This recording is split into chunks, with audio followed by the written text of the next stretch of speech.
Hormuz జలసంధికి ప్రత్యామ్నాయం ఏంటి?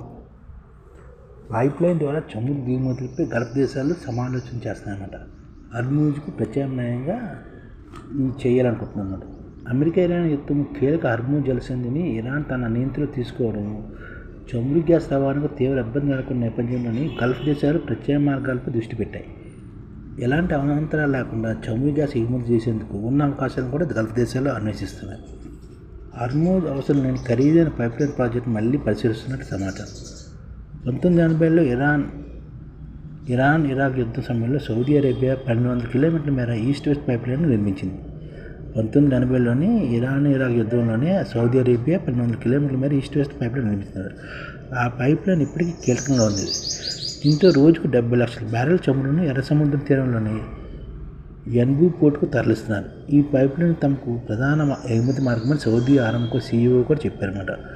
భవిష్యత్తులో ఈస్ట్ వెస్ట్ పైప్లైన్ సామర్థ్యాన్ని పెంచడం లేదా కొత్త పైపులు నిర్మించే అవసరాలు కూడా సౌదీ ప్రభుత్వం పరిశీలిస్తుంది.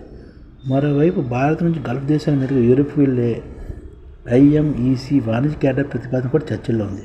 అయితే కొత్త పైప్లైన్ నిర్మాణానికి భారీ ఖర్చు, భద్రతా సమస్యలు పెద్ద సవాలుగా ఉన్నాయని నిపుణులు చెబుతున్నారు.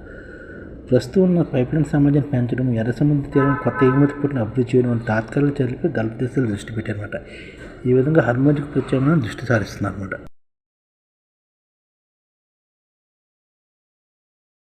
ఈ ఛానల్ ముఖ్య ఉద్దేశం ఏంటంటే, మన తెలుగు రాష్ట్రాల్లో 1 కోటి మందికి సంఘటిత రంగాల్లో ఏ విధంగా ఉద్యోగాలు ఇవ్వవచ్చు, కనీస నెల జీతం 30,000 వరకు ఏ విధంగా ఇవ్వవచ్చు, ఏ విధంగా చేస్తే ఉద్యోగాలు సృష్టించబడతాయో వివరిస్తూ ఈ ఛానల్ వీడియోలు వస్తాయి. అలాంటి వీడియోలు మీకు కావాలంటే మన ఐడిఎఫ్ భాస్కర్ ఛానల్ని సబ్స్క్రైబ్ చేసుకోండి. ఐడిఎఫ్ అంటే ఇండియన్ డెవలప్మెంట్ ఫోర్స్. ఈ వీడియోలు చూసిన తర్వాత మీకు నచ్చితే లైక్ చేయండి, మీ ఫ్యామిలీ మెంబర్స్కి షేర్ చేయండి, మరియు మీ ఫ్రెండ్స్కి షేర్ చేయండి. Thank you. నమస్కారం.